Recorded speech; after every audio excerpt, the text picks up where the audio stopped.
कुंज विहारी श्री हरिदास। गोपी भाव रसधार में आप सभी का फिर से स्वागत है।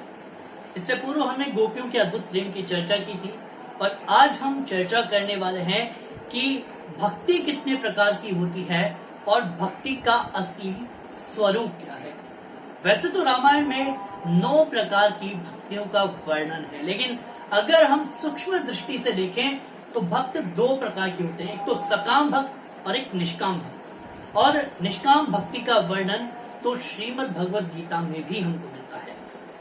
निष्काम भक्त कौन होता है? निष्काम भक्त वो होता है जो प्रभु की इच्छा में अपनी इच्छा मान लेता है, यानी कि परिस्थिति जो भी क्यों ना हो उसे स्वीकार कर लेता है। निष्काम भक्ति में गोपियों का जो नाम है वो अग्रगण्य है। और हम वृंदावन जाते हैं, लेकिन वृंदावन बिहारी के सामने जैसे ही जाते हैं तो अपने मनोकामनाओं की लिस्ट तैयार करके लेके जाते हैं कि बिहारी जी ये पूरी लिस्ट है और हमें ये सारी चीजें चाहिए ही चाहिए और वैसे ही चाहिए जैसा हम चाहते हैं। लेकिन बिहारी जी भी बड़े टेढ़े हैं, वो कहते हैं कि दूंगा तुम्हें वही जो मैं चाहता हूं। तो भक्त तो यही कहता है कि राजी हैं हम उसी में जिसमें तेरी रजा है, इधर भी वाह वाह है उधर भी वाह वाह है। तो हरि की इच्छा में अपनी इच्छा को मिला देना ये भक्त का लक्षण है। प्रभु की दृष्टि में अपनी दृष्टि को मिला देना ये भक्त का लक्षण है। दीक्षुताव का कोई धृता सवर, यानी कि जो प्रभु चाहेंगे वही गोपी भी चाहेगी। गोपियों की अपनी कोई इच्छा नहीं है। अच्छा, गोपियां भगवान श्री कृष्ण का दर्शन करना चाहती हैं। अब वो दर्शन क्यों करना चाहती हैं? क्योंकि अब वो रह नहीं पा रही।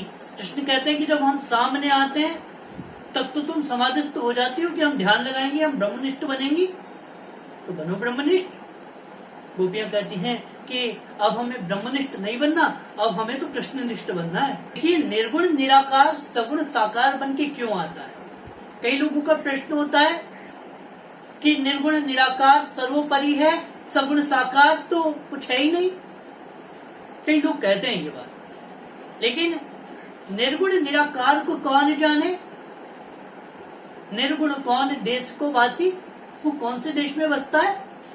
लेकिन जो सगुण साकार है वो कोई और नहीं, वो निर्गुण निराकार ये सगुण साकार बनके भक्तों के सामने प्रकट होता है। उसी प्रकार जिस प्रकार आप जल को किसी भी पात्र में डालो, जल अपना आकार जब बर्फ का करता है तो उसी आकार का बन जाता है जिस आकार में आपने उसको ढाला है, जिस आकार में आपने उसको संजोया है। तो ईश्वर भी वही है। आप कृष्ण को जिस भाव से देखोगे उसी भाव में आपको ईश्वर का दर्शन होगा। प्रभु मूरत देखी तिन तैसी, जाकी रही भावना जैसी, प्रभु मूरत देखी तिन तैसी। तो देखिए, गोपियां कृष्ण का दर्शन चाह रही हैं।